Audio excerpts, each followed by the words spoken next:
ഹുക്മ ജീവൻ നൽകും വചനം. ഹുക്മ ഹുക്മ ജ്ഞാനം നൽകും വചനം. ഹുക്മ ഹുക്മ ജീവൻ നൽകും വചനം. ഹുക്മ ഹുക്മ ജ്ഞാനം നൽകും വചനം. ഈശോ മിശിഹായ്ക്ക് സ്തുതിയായിരിക്കട്ടെ.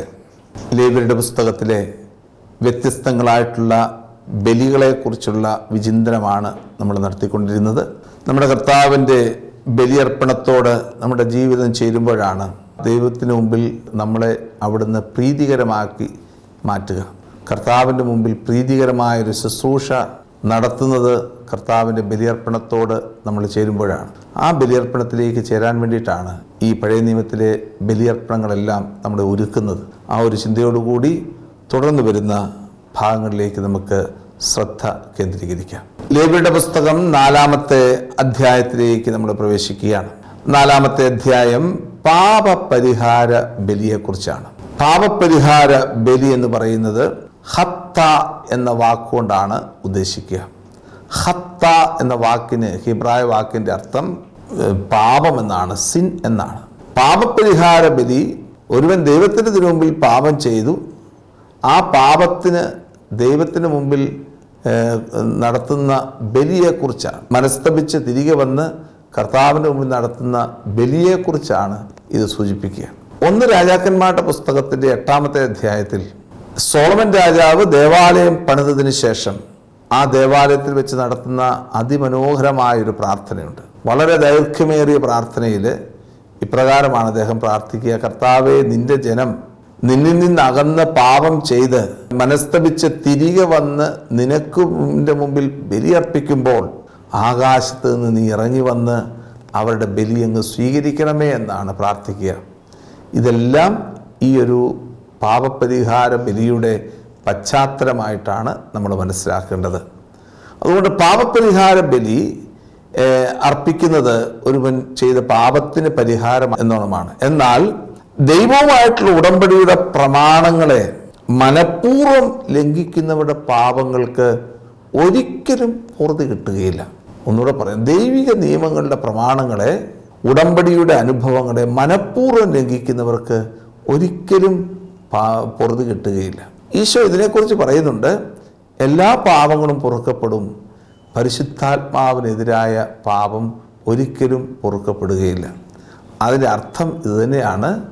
നമ്മൾ ദൈവത്തെ അറിഞ്ഞിട്ട് മിശിഹായെ അറിഞ്ഞതിന് ശേഷം ആ മിശിഹായിൽ ജീവിക്കാനുള്ള എല്ലാ സാധ്യതകളും ഉണ്ടായിട്ട് പോലും ആ സാധ്യതകളിൽ നിന്നൊക്കെ മനഃപൂർവ്വം ഒഴിവായി പോകുന്ന പരിശുദ്ധാത്മാവിനെതിരായിട്ടുള്ള ആ തിന്മയെ ഒരിക്കലും കർത്താവ് പൊറുക്കുകയില്ല എന്നാണ് പറയുന്നത്. എങ്കിലും കർത്താവിൻ്റെ അനന്തമായ സ്നേഹം എല്ലാ പാപങ്ങളിൽ നിന്നും നമ്മളെ വിമോചിപ്പിക്കുമെന്നത് നമ്മുടെ വിശ്വാസമാണ്, പ്രത്യാശയാണ്. അപ്പോൾ ഈ പാപപരിഹാര ബലി ഈ രീതിയിലാണ് നമ്മൾ കാണുക. കർത്താവിൻ്റെ മുമ്പിൽ ചെയ്ത തെറ്റിന് പ്രായശ്ചിത്തം ചെയ്ത ദൈവവും മനുഷ്യനും തമ്മിലുള്ള ബന്ധത്തെയും മനുഷ്യനും തമ്മിലുള്ള ബന്ധത്തെയും ഒന്ന് ഊർജ്ജസ്വലപ്പെടുത്താൻ വേണ്ടിയിട്ടാണ് ഈ പാപപരിഹാര ബലി ഇവിടെ അവതരിപ്പിച്ചിരിക്കുന്നത്. ഇതിൽ 4 തരത്തിലുള്ള അർപ്പകര് 4 തരത്തിലുള്ള ആളുകളുണ്ട്. പുരോഹിതൻ അർപ്പകനാകാം, സമൂഹം അർപ്പകനാകാം, ഭരണാധികാരി അർപ്പകനാകാം, വ്യക്തി അർപ്പകനാകാം. ഈ 4 തരത്തിലുള്ളവരെ 2 ഗണങ്ങളായിട്ട് നമുക്ക് തിരിക്കാം. പുരോഹിതന് വേണ്ടിയോ സമൂഹത്തിന് വേണ്ടിയോ ഉള്ളതും ഭരണാധികാരിക്കോ വ്യക്തിക്കോ വേണ്ടിയിട്ടുള്ളതും. അതുകൊണ്ട് ഈ 4-ാമത്തെ അധ്യായത്തിൽ നമ്മൾ കാണുന്നത്, ഒരു പുരോഹിതൻ പാപം ചെയ്താൽ ആ പുരോഹിതൻ നടത്തുന്ന പാപപരിഹാര ബലി എങ്ങനെയാണ്. ഒരു സമൂഹം പാപം ചെയ്താൽ സമൂഹം നടത്തുന്ന പ്രകാരമാണ്. ഭരണാധികാരിയോ ഒരു വ്യക്തിയോ പാപം ചെയ്താൽ നടത്തുന്ന കർമ്മങ്ങൾ എപ്രകാരമാണ് എന്ന് കൃത്യമായിട്ട് നമ്മളെ ഓർമ്മിപ്പിക്കുന്ന ഭാഗമാണ് 4-ാമത്തെ അധ്യായം. ഇതിൽ 1-ാമതായിട്ട് പറയുന്നത് ഇപ്രകാരമാണ്: ഇസ്രായേൽ ജനത്തോട് പറയുക, ചെയ്യരുത് എന്ന് കർത്താവ് വിലക്കിയിട്ടുള്ളവയിൽ ഏതെങ്കിലും ഒന്നിനെതിരായി ആരെങ്കിലും അറിവില്ലായ്മ മൂലം പാപം ചെയ്യുന്നിരിക്കട്ടെ. ഇങ്ങനെ പാപം ചെയ്ത് ജനങ്ങളുടെ മേൽ കുറ്റം വരുത്തി വയ്ക്കുന്നത് അഭിഷിക്തനായ പുരോഹിതനാണെങ്കിൽ എന്ന് പറഞ്ഞാണ് തുടങ്ങുന്നത്. അപ്പോൾ ഏത് തിന്മയാണ് ക്ഷമിക്കപ്പെടുന്നത്? ചെയ്യരുത് എന്ന് പറയുന്ന ഒരു കാര്യം അത് മനഃപൂർവ്വമല്ലാതെ ചെയ്യുകയും ആ ചെയ്തതിനോട് മനസ്തപിക്കുകയും ചെയ്യുകയാണെങ്കിലാണ് അവൻ്റെ പാപത്തിന് പൊറുതി കിട്ടുന്നത്. അല്ലാത്ത പക്ഷം ഒരിക്കലും പൊറുതി ഉണ്ടാവുകയില്ല എന്ന് തിരുവചനം പറയുന്നു. അതുകൊണ്ട് ഇത് ചെയ്യുന്നത് ഒരു പുരോഹിതനാണെങ്കിൽ അവൻ എന്ത് ചെയ്യണം? ഒന്നാമതായി ചെയ്യേണ്ടത് ഒരു ഊനമറ്റ കാളക്കുട്ടിയെ കർത്താവിന് പാപപരിഹാര ബലിയായി അർപ്പിക്കണം. അതിനെ സമാഗമ കൂടാരത്തിൻ്റെ വാതിൽക്ക് കൊണ്ടുവരണം. അതിൻ്റെ തലയിൽ കൈവയ്ക്കണം. എന്തിനാണ് തലയിൽ കൈവയ്ക്കുന്നത്? ബലിമൃഗത്തിൻ്റെ തലയിൽ കൈവയ്ക്കുന്നത് തനിക്ക് പകരം സമർപ്പിക്കുന്നു എന്ന് കാണിക്കാൻ വേണ്ടിയിട്ടാണ്. അതൊരു റാൻസമാണ്. തനിക്ക് പകരം അതിനെ സമർപ്പിക്കുന്നു. കാരണം പുരോഹിതനാണ് അവിടെ സമർപ്പിക്കപ്പെടേണ്ടത്. പാപത്തിന് പരിഹാരമായിട്ട് ജീവനെ കൊടുക്കേണ്ടത്. തനിക്ക് പകരം ആ മൃഗത്തെ കൊടുക്കുകയാണ്. എന്നിട്ട് അടുത്തതിന് ശേഷം അതിനെ കൊല്ലണം. അഭിഷിക്ത പുരോഹിതൻ കാളക്കുട്ടിയുടെ, ശ്രദ്ധിക്കുക, അഭിഷിക്ത പുരോഹിതൻ കാളക്കുട്ടിയുടെ കുറേ രക്തമെടുത്ത് സമാഗമ കൂടാരത്തിലേക്ക് കൊണ്ടുവരണം. അവൻ തൻ്റെ വിരൽ രക്തത്തിൽ മുക്കി അതിൻ്റെ ഒരു ഭാഗം കർത്താവിൻ്റെ സന്നിധിയിൽ ശ്രീകോവിലിൻ്റെ തിരശീലയുടെ മുമ്പിൽ 7 പ്രാവശ്യം തളിക്കണം. എന്തിനാണ് 7 പ്രാവശ്യം തിരശീലയുടെ മുമ്പിലേക്ക് കൊണ്ടുവരുന്നത്? അവിടെയാണ് കാരുണ്യത്തിൻ്റെ സിംഹാസനം. ആ കാരുണ്യത്തിൻ്റെ മുമ്പിലേക്ക് ഈ രക്തമെടുത്ത് ആ ബലിവസ്തു ആരെയാണ് റെപ്രസെൻ്റ് ചെയ്യുന്നത്? പുരോഹിതനെയാണ് റെപ്രസെൻ്റ് ചെയ്യുന്നത്. പുരോഹിതൻ്റെ രക്തമെടുത്ത് കർത്താവിൻ്റെ മുമ്പിൽ, രക്തം എന്ന് പറയുന്നത് ജീവനാണ്, ആ ജീവനെടുത്ത് കർത്താവിൻ്റെ ബലിപീഠത്തിന് മുമ്പിൽ, കർത്താവിൻ്റെ അതിവിശുദ്ധ സ്ഥലത്തെ മറച്ചിരിക്കുന്ന വിരിപ്പിന് മുമ്പിൽ 7 പ്രാവശ്യം തളിക്കുന്നത് കർത്താവിൻ്റെ കരുണയ്ക്ക് വേണ്ടി അവൻ പ്രാർത്ഥിക്കുകയാണ്. അതുമാത്രമല്ല, അതിൻ്റെ സമാധാനത്തിന് ധൂപപീഠത്തിൻ്റെ കൊമ്പുകളിൽ പുരട്ടണം. അവിടെ ബലിയർപ്പണത്തിൻ്റെ കൊമ്പുകളിൽ പുരട്ടുന്നതും കർത്താവിൻ്റെ ശക്തിയും കർത്താവിൻ്റെ കരുണയും രാജിക്കാൻ വേണ്ടിയിട്ടാണ് എന്ന് ഓർമ്മിപ്പിക്കുകയാണ്. ശേഷിച്ച രക്തം സമാഗമ കൂടാരത്തിൻ്റെ വാതിൽക്കലുള്ള ദഹന ബലിപീഠത്തിന് ചുവട്ടിൽ ഒഴിക്കണം. മേധസ് മുഴുവനും എടുക്കണം. അതിന് 2 വൃക്കകളും അവയിലെ അരക്കെട്ടുള്ള മേധസ്സും ദഹന ബലിപീഠത്തിൽ വെച്ച് ദഹിപ്പിക്കണം.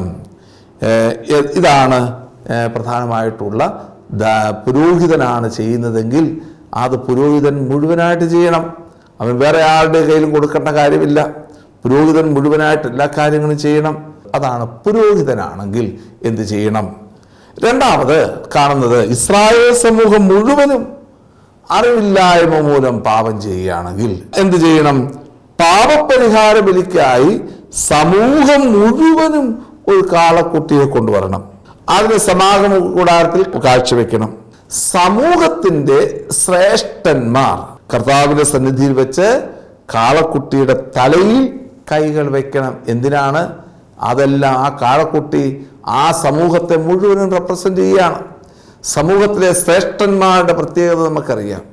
ആ ശ്രേഷ്ഠന്മാരെ നമുക്ക് തിരഞ്ഞെടുത്തതായ സംഭവങ്ങളൊക്കെ നമുക്ക് സംഗീത പുസ്തകത്തിൽ നമുക്ക് കാണാൻ സാധിക്കും. കാരണം ഇത് ബാബിലോൺ പ്രവാസ കാലഘട്ടത്തിൽ ഇസ്രായേൽ ജനത്തെ നയിക്കാനും ഇസ്രായേൽ ജനത്തെ വിശുദ്ധീകരിക്കാനും അവരെ പഠിപ്പിക്കാനുമായിട്ട് ശ്രേഷ്ഠന്മാരുണ്ടായിരുന്നു. ആ ശ്രേഷ്ഠന്മാരുടെ ദൗത്യം മറ്റൊന്നുമല്ല, ഈ ജനത്തിൻ്റെ റെപ്രസെൻറ്റേഷൻസ് ആണ്. അവർ വന്ന് ഈ കാളക്കുട്ടിയെ കൊന്ന് കാളക്കുട്ടിയുടെ തലയിൽ കൈകൾ വെച്ചു. എന്നിട്ട് അഭിഷിക്തനായ പുരോഹിതൻ കാളക്കുട്ടിയുടെ രക്തമെടുത്ത് സമാഗമ കൂടാരത്തിലേക്ക് കൊണ്ടുവരണം. തിരശീലയിൽ ഒഴിക്കണം. അതിനുശേഷം ബലിപീഠത്തിൻ്റെ കൊമ്പുകളിൽ പുരട്ടണം. ഇതുവഴിയായിട്ട് ഇസ്രായേൽ ജനത്തിൻ്റെ സമൂഹം ചെയ്ത പാപത്തിന് കർത്താവ് പരിഹാരം നൽകുന്നു എന്ന് നമുക്ക് മനസ്സിലാക്കാൻ പറ്റും. ഇനി മൂന്നാമതായിട്ട്, ഒരു ഭരണാധികാരിയാണ് തൻ്റെ ദൈവമായ കർത്താവ് വിലക്കിയിട്ടുള്ളവയിൽ ഏതെങ്കിലും ഒന്ന് അറിവില്ലായ്മ മൂലം അവൻ എന്ത് ചെയ്യണം? ഊനമറ്റ ഒരു കോലാട്ടിൻമുട്ടിനെ കർത്താവിന് ബലിയായിട്ട് അർപ്പിക്കണം. അവൻ അതിൻ്റെ തലയിൽ കൈവയ്ക്കണം.